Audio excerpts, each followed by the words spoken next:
ito ay mga chismis na pag-usapan lang ninyo. Yun! Magandang umaga po, magandang tanghali, magandang hapon, magandang gabi sa lahat po ng ating mga kaumbuyan, sa lahat po ng ating mga kababayan sa buong mundo. Nasaan man po kayo ngayon, ano man ang inyong ginagawa, anumang oras dyan, sana po, nawa po, ay nasa mabuti at maayos po kayong kalagayan. Yun. Welcome po sa ating YouTube channel. Welcome po sa Pitong Gatang. Yan. Mga introduction. Pero bago po tayo magsimula, paki-subscribe at medyo pitik-pitikin nyo yung notification bell para po ma-update kayo sa ating mga bagong video. Paki-like na rin at saka share para patuloy pa tayo sa paggawa ng mga video. Ayun. Hindi tayo nakapag-gel. Maaga kami pumasok ng bus ko. Madalian ako. Hindi na ako nakapag-ayos ng buhok. So ngayon, mga kaumbuyan, ang pag-uusapan natin ngayon tip para po sa mga kaumbuyan natin na merong mga bubuting kalooban na mga nakakaangat po sa buhay na magbibigay po ng tulong o ayuda, lalong-lalo na po itong mga relief goods, mga goodie bag. Kung ano man pong tawag dyan, kung kayo po ay magbibigay ng tulong sa ating mga kaumbuyan ng mga nangangailangan, ano po yung maganda po, mura, simple, pero kapaki-pakinabang po na laman ng goodie bag o ng relief goods para mapakinabangan pong mabuti ng ating mga kaumbuyan ng mga nangangailangan. Kasi ngayon talaga, yan ang kailangan natin. Magtulungan tayo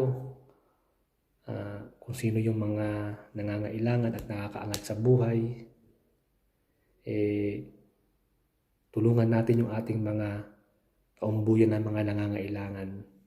Kung wala naman tayong kakayahan para magbigay po ng mga material na bagay, lalo na yung mga pagkain, maging tulong po sana natin yung kung pakiusap natin sila sa pamamagitan ng social media, palakasin natin ang kanilang mga loob para itong malagpasan natin, sama-sama natin malagpasan itong problema na ating pinagdadaanan. Kaya po itong video na ito ay ito po ang bahagi ko na makatulong sa ating mga kaumbuyan na mga nangangailangan. Ito po yung way ko para makatulong. Sana po pagkatapos po ng video natin ito meron kayong matutunan kahit konti. Ano po? Yun po at pag-usapan natin ano yung magandang ilagay natin sa ating mga goodie bags o sa ating mga relief goods bag. Ito po. Okay. Hindi po yan. Bigas po yan. Ako, mali. Ito, mali. Masakit po sa lalamunan yung pag kinain natin. Ano po? Ayan. Kana, bigas. Alam nyo mga kaumbuyan, ang mga Pilipino, tayong mga Pilipino, ay hindi po kompleto ang araw natin pag hindi po tayo makakain po ng kanin. Kaya po, yan po ang wag nyo pong iwawala sa inyong mga goodie bag, sa inyong mga relief goods bag. Yan po, kung talagang walang-wala na, pag po yun ay naisaing natin, wala na po tayong ulam, pwede po dyan ng asukal o kaya asin. Makakaraos na po tayo ng ating umagahan, tanghalian at hapunan. At kung may matitira pang tutong, napakasarap din po noon. Pag po yun ay nakudkud natin at nalagyan din po natin ng konting asukal at asin, merienda na po yan. Kaya po yan po ang wag nyo pong iwawala sa inyong mga goodie bags at relief goods bag. Siyempre, lalagyan po natin yan ng dilata. Ayan. Dilata, sardinas, meatloaf, corned beef, maling. Yan po ay instant. Pag nabuksan natin yan, pwede na natin ihain yan. Pwede na natin pagsalo-saluhan. Mabilis, hindi na kailangan lutuin. Lagyan nyo rin po ng instant noodles, cup noodles, excuse me po, cup noodles, pancit canton, Kasi yan po ang pinakamaganda rin po sa umaga. Pag po limitado na ang ating kanin, ang ating bigas, pwede po nating ihain yan. Siyempre kung wala na po tayong dilata, wala na rin po tayong noodles, ayan po, dilis at saka po tuyo. Napakasarap po niyan mga kaumbuyan. Kaya po wag po natin yan tatanggalin sa ating mga Yan, sugar, asukal. Yan po ay mahalaga. Kaya po isasama nyo po yan sa inyong mga goodie bag, sa inyong relief goods. Kasi yan po ay pwede ng pamalit po sa ulam. Pag yung pong kanin, nalagyan natin ng asukal, nalagyan natin ng konting sabaw. Ulam na po yan. Kaya po huwag nyo pong iwawala yan sa inyong mga relief goods. Susunod po ay kape. Alam nyo mga kaumbuyan, ito ang nakita ko isa sa pinakamahalaga. Katulad po ng komunikasyon. Ngayon sa pinagdadaanan nating problema, napakahalaga po ng komunikasyon. Habang kinakausap natin ang ating mga anak, ang ating asawa, gumagawa tayo ng mga plano, gumagawa tayo ng mga hakbang para pagkatapos ng COVID-19, alam natin yung ating mga gagawin. Habang nag-uusap po, umiinom tayo ng kape, nare-refresh po yung ating utak sa mga magaganda nating gagawin. Siyempre po, kailangan po ito. Mahalaga din po itong gatas para po ito sa mga kaumbuyan natin na may mga anak na maliliit, mga bata. Walang pambili, walang mabilan ng gatas. Yan po ang pwede nilang ipamalit na pagkain sa kanilang mga anak na maliliit. Kaya magsama din po kayo niyan. Siyempre, kung meron pong gatas, samahan nyo rin po ng biskwit para po sa mga bata. Meron silang mamerienda pagkatapos silang maglaro. Hindi nila maramdaman. Hindi nila makita na meron tayong pinagdadaan ng problema. Maging normal lang sa kanila na meron silang nakakaing biskwit. Sama nyo po yan. Sunod po mantika. Excuse me po. Alam nyo mga kaumbuyan, mahirap pong lutuin yung tuyo at saka yung dilis pag po walang mantika. Mahirap po yung kainin ng hilaw. Gayon din po, syempre, yung mga mahina po ang sikmura at kailangan pong iinit ang mga dilata. Gamit po ang mantika sa pagluluto. Kaya po, samahan po ninyo ng mantika. Siyempre, samahan nyo po ng sabon mga kaumbuyan. Kahit po yung maliit lang.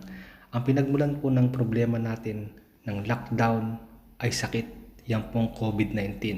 Ang isa po sa itinuturo po ng DOH para po maiwasan natin mahawa ng sakit ay maghugas po ng kamay. Kaya po magsama po kayo niyan sa inyong mga goodie bags para po ang ating mga kaumbuyan ay napapractice po yung paghuhugas ng kamay at mapigilan po natin ang paghawa po ng sakit. Siyempre pag po may sabon, ay samahan nyo rin po ng maliit din po na alcohol. Hindi naman po natin kailangan yung malaki para po mag-disinfect po ng ating mga kamay o yung ating mga gamit.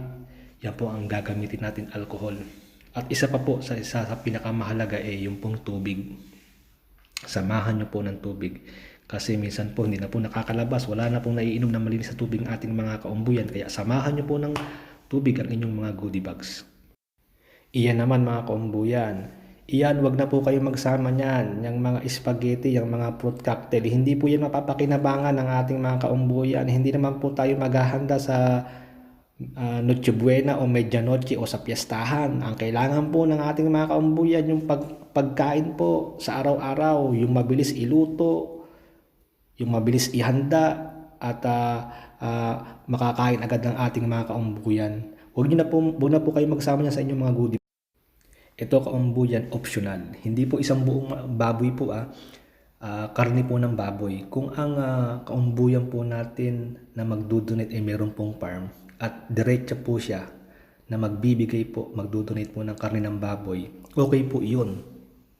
Pero kung ang mga kaumbuyan po natin nagpaplanong bumili ng baboy at ipamigay po sa ating mga kaumbuyan, wag na po. Bakit po? Kasi napakahirap pong i-prepare nito para maging ulam. Matagal po siyang i-prepare. Gagastos ka po ng uling kung nag-uuling yung ating kaumbuyan. Kung naggagaas, gagastos ka ng maraming gas. Kasi yung uling po, ang usually po ang uling, pagkasain niya, pagkaluto ng ulam, bandang huli po, mag-iinit pa ng tubig. Diyan po, baka 3 uling po ang magamit dyan bago po maluto yung baboy. Kaya hindi po advisable. Pero optional po yan.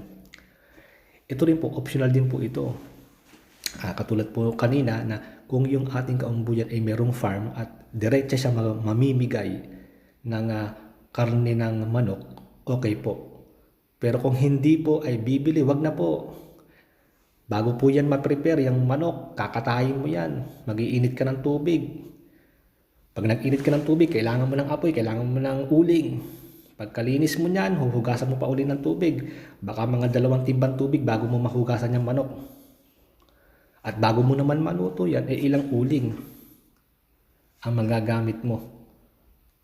Mahabang proseso po ang pagpiprepare po ng karne. Kaya po, kung nagpaplano po kayo, mga kaumbuyan, na mag-donate ng manok, wag na po. Ibili nyo na lang po ng mga pinakita natin noong una. Mga dilata, bigas, tuyo, mantika, yun po, mas maganda po yun mga kaumbuyan. Yan mga kaumbuyan. Ayun, nakita nyo kung ano yung mga dapat nating ilagay. Ano yung mga dapat nating i-priority na isama natin sa ating mga goodie bags at sa mga relief goods bag. At pinakita ko rin sa inyo kung ano yung wag nyo nang isama na hindi naman advisable pero optional doon sa mga magdo-donate. Ano po, para sa inyo po ito mga kaumbuyan na magdo-donate po ng tulong. Ito po mga kaumbuyan, idea ko lang po ito. Sa isip ko lang po ito. Pwede pong tama sa inyo, pwede ring mali. Kaya po, open po yung ating comment section sa baba. Mag-comment po kayo kung ano yung hindi natin naisama sa mga tip. Sabihin nyo po sa comment section natin. Ngayon po, ang payo ko naman po sa mga kaumbuyan natin na tatanggap po ng tulong, ingatan po natin, sinupin natin ang tulong na ating matatanggap. Gamitin po natin ng tama, tipirin natin. Kasi bakit po? Baka nakikinig si Kapitan kasi hindi natin alam kung kailan pa yung susunod na tulong. Inuna kasi ni Kapitan yung kanyang mga kamag-anak na hindi naman dapat tulungan yung mga alipores niya. Kaya hindi natin alam kung kailan pa yung susunod na tulong. Kaya sinupin. Sinupin natin. Ingatan, gamitin natin ng tama. Yun lang po. Pero bago po tayo matapos, shout out po kay John De La Cruz. Boss John, salamat po. Mabuhay po kayo. Salamat po sa pag-subscribe kay Junjun aka Calvin Cart, si Kuya Bay. Salamat Kuya Bay sa pag-subscribe. Sana po ay patuloy po tayong tangkilikin. Patuloy niyo pong tangkilikin ang channel natin para po patuloy pa tayo makapag-upload po ng mga bagong video. Lagi ko pong payo, lagi tayong manalangin. Siya lang po ang makatutulong sa atin ngayon. Siya lang po ang magpapalakas ng ating mga loob para harapin pa natin ang mga pagsubok pa sa buhay. Yun lang po. Salamat po ng marami sa inyo mga kaumbuyan. Muli po, ito po si Pitong Gatang.